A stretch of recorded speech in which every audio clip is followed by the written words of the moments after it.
ପିଲାମାନେ ତୁମେମାନେ କେବେ ଇଟିକିଲି ମିଟିକିଲି ଖେଳ ଖେଳିଛ? ଦେଖ ଏଇ ପିଲାମାନେ କେମିତି ଇଟିକିଲି ମିଟିକିଲି ଖେଳୁଛନ୍ତି।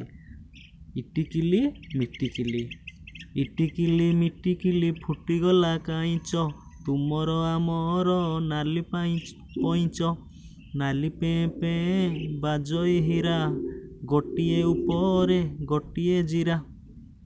ତାହେଲେ ତୁମେମାନେ ଅଲଗା ପ୍ରକାର ସମସ୍ତ ଖେଳ ଖେଳ ନା? ଖେଳ ଖେଳିଲେ ଦେହ ସୁସ୍ଥ ରହିବ। ପାଠ ବେଳେ ପଢ଼ିବା, ଖେଳ ବେଳେ ଖେଳିବା। ତେଣୁକରି ଆମେ ଆଉ ଥରେ ଚାଲ ଗୀତଟିକୁ ଆବୃତ୍ତି କରିଦେବା, ଆଉ ଥରେ ମନେ ରଖିବା। ଇଟିକିଲି ମିଟିକିଲି, ଇଟିକିଲି ମିଟିକିଲି ଫୁଟିଗଲା କାଇଁଚ, ତୁମର ଆମର ନାଲି ପଇଁଚ, ନାଲି ପେଁ ପେଁ ବାଜଇ ହୀରା, ଗୋଟିକ ଉପରେ ଗୋଟିଏ ଜିରା। କେମିତି ସୁନ୍ଦର ଲାଗିଲା ନା ପିଲାମାନେ? ତାକୁ ତୁମେ ବାରମ୍ବାର ଆବୃତ୍ତି କରିବ ଆଉ ମନେ ରଖିବ। ଆମେ କାଲି ଆଉ ଗୋଟେ ଗୀତ ନେଇକି ଆସିବା।